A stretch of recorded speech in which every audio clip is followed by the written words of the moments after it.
Wonderful. Thank you so much for having me. Thank you to Max for arranging this. And hello to all of you. It's lovely to see so many different names. And I'm looking forward to the opportunity to chat with you after I do a brief presentation. But I do want to encourage you to use the chat. It's been a minute since I've been in the kind of height of doing webinars online with Zoom, but that's one of the sort of I guess silver linings that came out of the pandemic, right? Is having these opportunities to be able to talk with people in very places at very different geographies across the country, across other countries. And so this is really a treat for me to be able to do this. And part of the way that I would love to have you engaging with me during the talk is to feel free to use the chat as well. I'm going to share my screen now. There we go.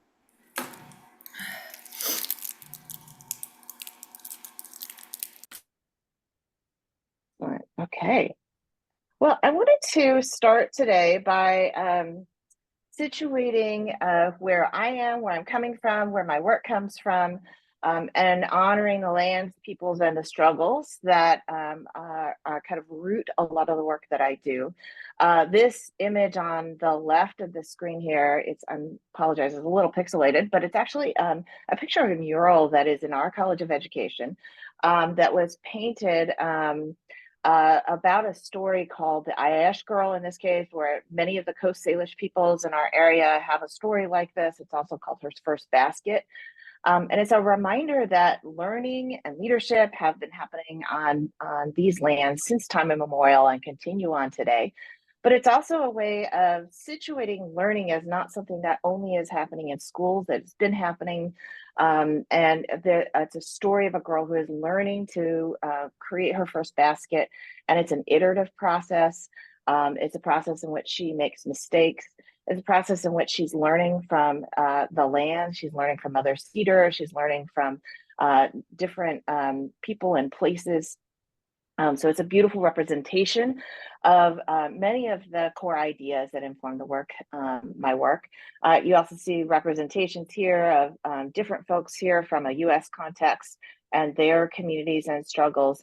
And really kind of, I orient a lot of my work around this beautiful quote from Linda Dehumanization, who's a Maori scholar. She says, people, families, organizations, and marginalized communities struggle every day. It is a way of life that is necessary for survival, and when theorized and mobilized, can become a powerful strategy for transformation. So when I first saw that quote, I was really struck by it because I thought, oh, that is part of this longer legacy that I hope that my work is contributing to. So one of the things that I talk a lot about is thinking about the work that we do as beginning with families and communities. And sometimes people will say, oh, tell me about how you got into doing family engagement work. And I laugh sometimes because I didn't actually start out doing family engagement work. And I often don't really think of my work as family engagement because of the assumptions and the norms and the kind of default institutional practices that are typically associated with parent or family engagement. At least I can speak to the US context. I'm excited to learn more about other contexts. So one of the things that I've started to do is to think about beginning with families and communities is a really important principle. And so I wanted to introduce myself by beginning with my own family and community to give you a sense of who I am. This is actually a picture of my grandmother with my father as an infant. My father was born on what is known now as the Colorado River Indian Reservation, and at the time was known as one of the Poston incarceration camps. So during World War II, 120,000 Japanese Americans were incarcerated by our own government in remote areas, and this was one of them. And so one of the things that my grandmother taught me, not so much through her words, because we couldn't communicate very well, her first and primary language is Japanese, and as a legacy of the incarceration, my family didn't speak Japanese to the children. So I don't speak Japanese, or I speak very little from having tried to study it in college and beyond. But one of the things she taught me that was really powerful was this idea of gaman. And Tracy Chi is a a young adult author, and she defined this in a really beautiful way. She called it the ability to make something beautiful through your anger and with your anger, and neither erase it nor let it define you. Just want to invite you for just a quick moment here to put in the chat somebody from your family or community who's taught you something important. And that, just to say, I'm also using the word family intentionally because it may be given parents or families or caregivers. It may also be a chosen family. So to really use that word intentionally to acknowledge and appreciate that many young people, both in the past and today, have a family that they that help to support and bring them up, who are not necessarily their biological parents or legal caregivers. Unfortunately, I can't see. Where's the chat? I want to see the chat. Okay, so I'd love to just have you name. You don't need to explain a whole bunch or anything like that, but just bring someone to mind who is a family or community member who taught you something important, and put their name in the chat.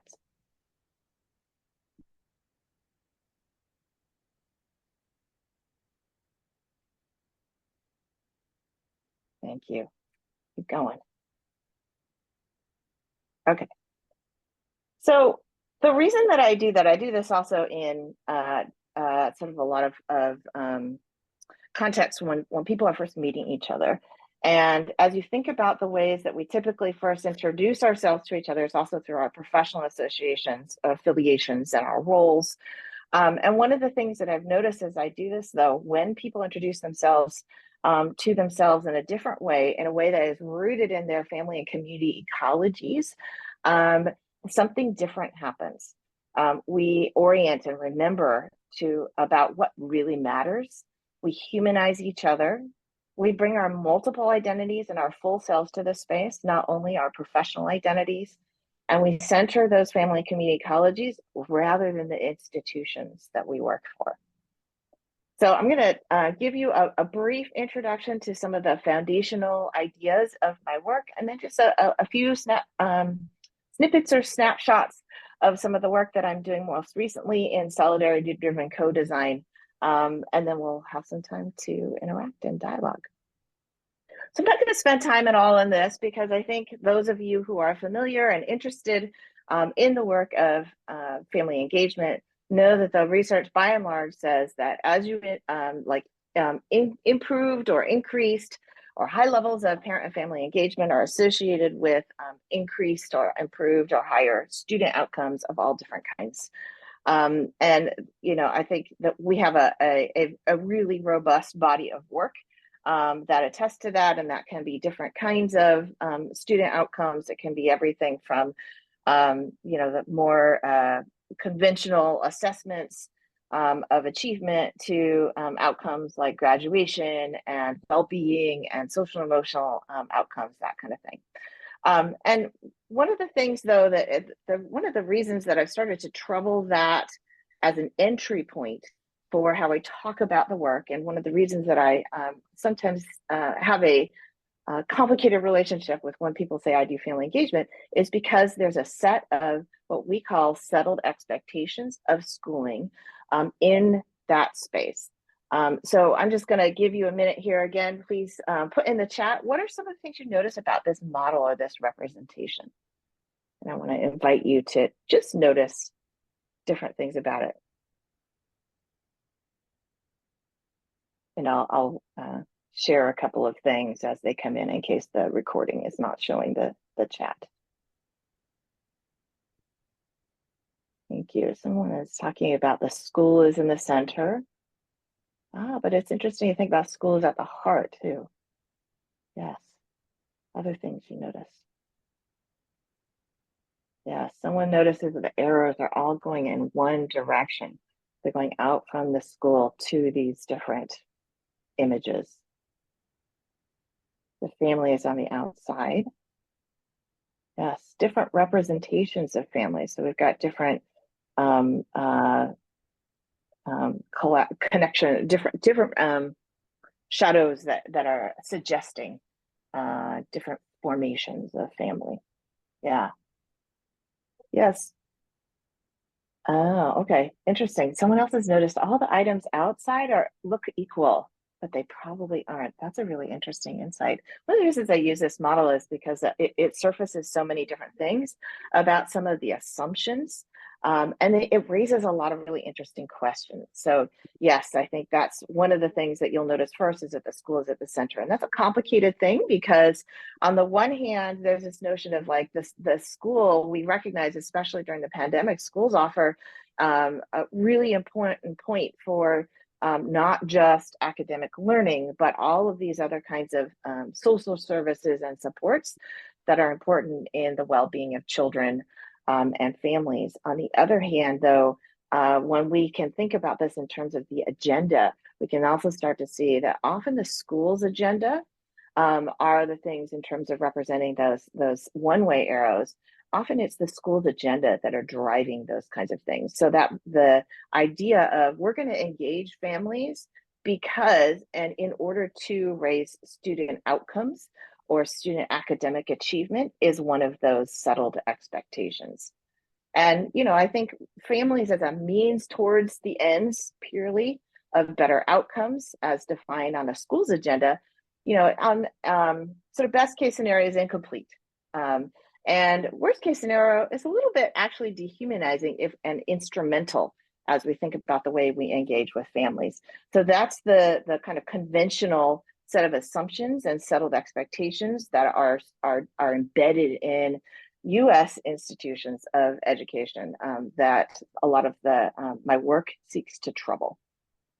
So I want to just give you two quick snapshots of things that families on the ground have said to kind of give you an insight of like, what does this actually sound like? What does this actually feel like? I saw Debbie Pusher come onto the webinar, so I know this is work that she knows really well.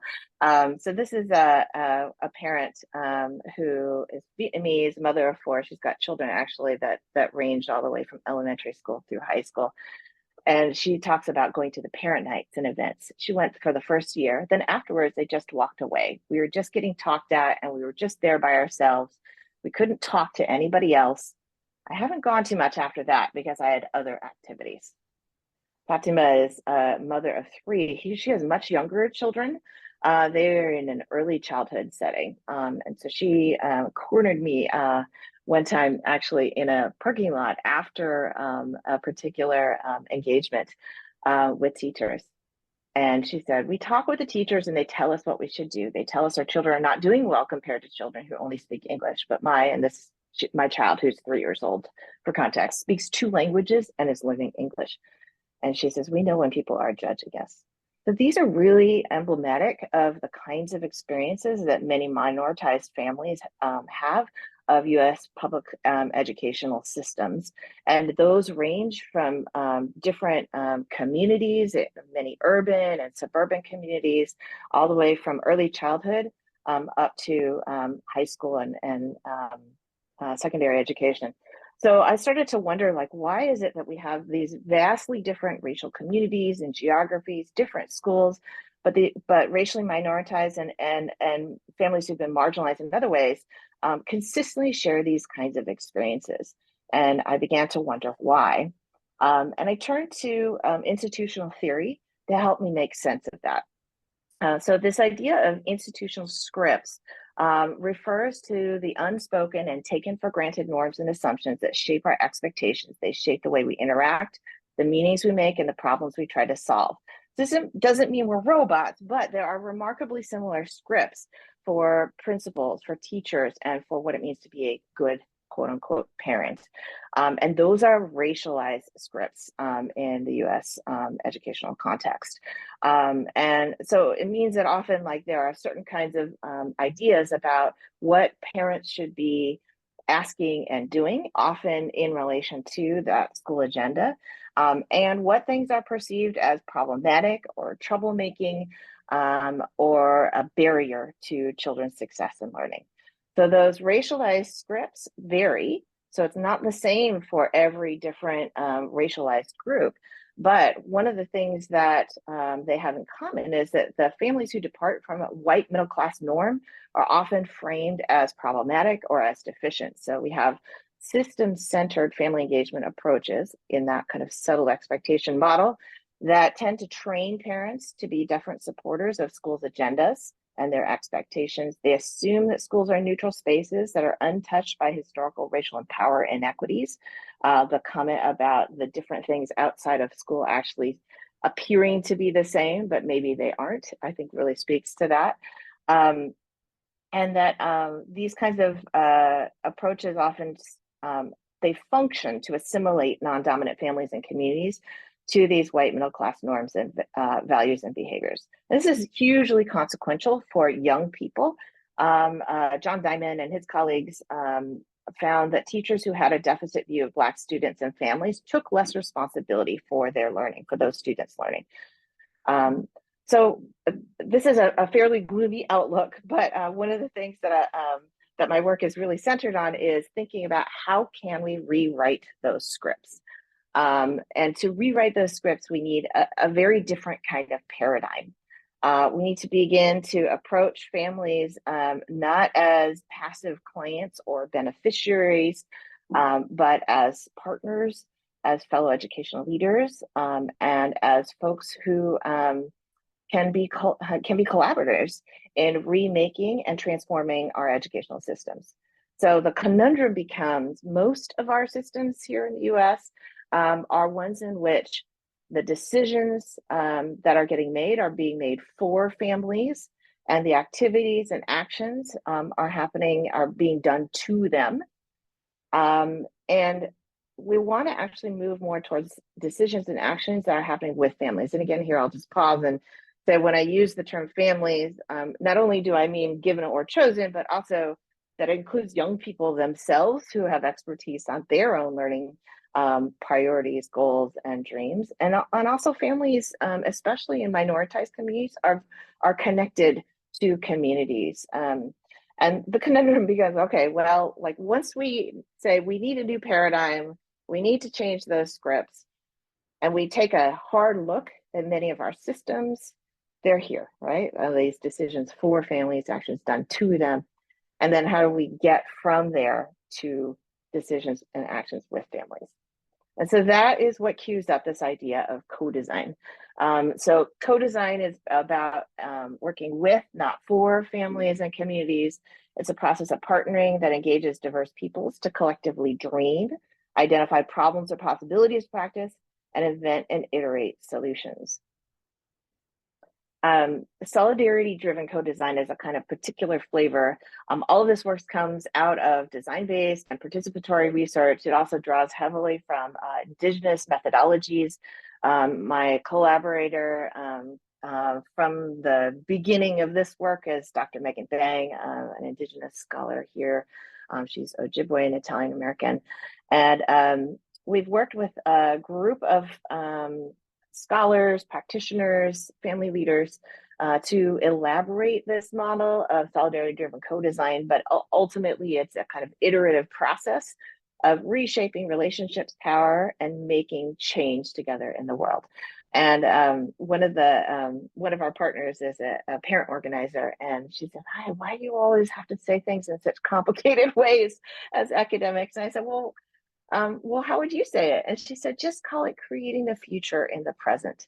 And I thought, oh, that's really beautiful. And she's right, it's much better than, than the language that we scholars sometimes use.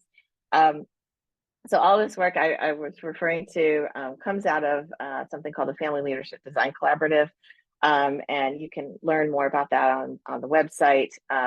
We actually have a free newsletter that comes out every month that is just sharing what some of the folks in the network are up to, new research, things that people are doing, and then sometimes opportunities like the Co-Designing Educational Justice Institute and our Co-Design Fellowship, which was happening last year, and that one was specific to folks in a particular region, but we're going to be expanding and queuing that up beyond that region. Some of the kind of key principles that you're going to see, I'm going to tell you just a little bit about one of the solidarity-driven co-design projects I'm working on right now. But a kind of key idea is that the moment-to-moment interactions that we have every day in our schools, in our systems, in our communities, those are opportunities for intervening in these broader systemic dynamics. And by doing things like beginning with families and communities, working to transform power, thinking about how our work and our interactions are building reciprocity and agency, and then undertaking all of that change as collective inquiry. Those are sort of key principles that are operating across all of this work. So what that sounds great, but this is very vague. So what does that actually look like? So this is a project that I've been working on as part of a partnership here at the University of Washington with Dr. Dana Nixon and a number of other scholars, including a postdoctoral scholar, Dr. Safanet Habtam. And it grows out of a long time research practice partnership. We evolved to a research community practice partnership for this phase of the work. And the district identified a number of years ago in their strategic plan the reading outcomes of third grade Black boys as a strategic plan focus as one of the things that they knew that they needed to invest in order to improve the overall functioning, support, and schooling for all of the children in the district. And that they were taking up John Powell's work in terms of the policy and thinking about really focusing on the structures and supports for Black boys in elementary school and the literacy development there as a way to think about how to improve the entire system. So we moved into a partnership and started to co-design with, these are where we call them the Kings, in 3 elementary schools, their families, and the educators in their schools, as well as the district leaders in the African American Male Achievement Initiative. And so over the course of this last year and continuing into this year, we've been meeting on a regular basis to collaborate with the Kings themselves, with their families, and we have co-designed a book, a story called Pixie, the Curious Little Crow. And as you can see here, this is the front front page of that book. We've created this art is one of the sessions that we did, and I know you can't read them, but up close you can see some of the quotes from our different sessions. And the book is also translated into Amharic, Tigrinya, and Somali. And so one of the things that's really important to kind of hold here is just that, people tend to get really focused on the book itself, and there's really beautiful ideas in the book. And, like they're now it's transitioning into a partnership. We had a partnership with a group that did freedom schools and sort of critical literacies outside of schooling, as well as the National the Black Child Development Institute. And there's a new partnership aspect of the partnership that's now growing in with our public libraries.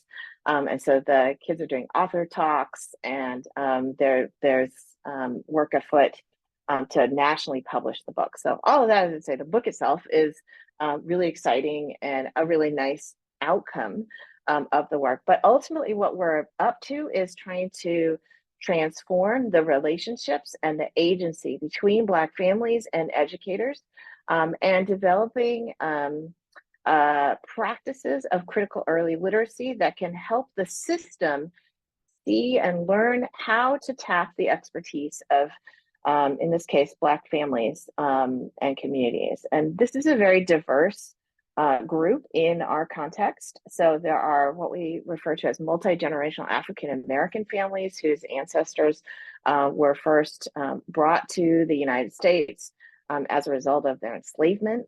So generational descendants, as well as mostly East African immigrant and refugees from another number of countries. So this just gives you a picture, like if you're wondering, like, okay, we got the sort of concept, what we're after, we've got the product or the outcome, the object. What does that process look like? Because at the end of the day, solidarity-driven co-design is just as much about process as it is about outcome. And that is something that's challenging sometimes for people to hold, because we have a tendency to get really oriented towards the outcome or the object of co-design.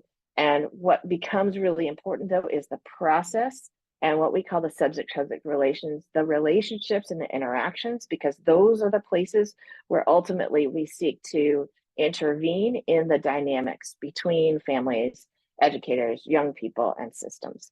So we started in the beginning of last fall by asking families, how do you teach culture, history, language at home and in your community? And they shared different approaches, different places.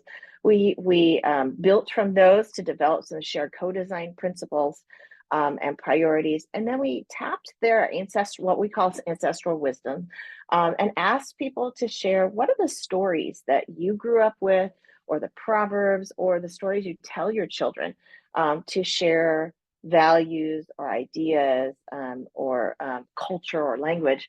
And they shared these beautiful stories with us. And one of the things that was really striking is that many of those stories, like across different contexts, we weren't even in the same, it wasn't even the same people in a conversation, came up with this idea of a crow being really important. And one of the things that I love about this is that it comes both out of sort of African context, and also people were really explicitly making the tie to the Northwest indigenous stories of crows as well. So we came up with this story. You can see us working this story, the story of a crow that's holding a fruit that is precious and beautiful, like the teaching is of his families and his ancestors, carrying it across the ocean. A lot of parents talked about the struggle they saw their children navigating as they saw this shiny thing of American culture and English and dominant culture, and trying to think about, how do they navigate? How does the crow navigate in that journey? And trying to figure out how to succeed in school in ways that are still holding on to the teachings of their families and communities, to the kind of values that are really important. Because as soon as a storm comes up, as they're in that journey, if they lose track of those, it's too easy to be swept out to sea. So the young people, one of the other things that we did, you can see here, one of the kids is showing his story ending. We created different story endings, and we struggle a little bit with, like, what's the right ending. And finally, we realized collectively there doesn't have to be only one journey. Like, almost all of the endings did have in common that their families and their communities came to support the crow, so he wasn't alone. And the folks, the families, the kings with their parents, came up with different endings. So it ends up being a kind of choose your own adventure at the end of the book. So that's just a snapshot of this one project, and it's really been profound. The kings have been really able to build their agency and their joy of literacy. They really talked about developing the story with their peers, but also you can see in their experiences, the connections with their families, having the opportunity to deal with families.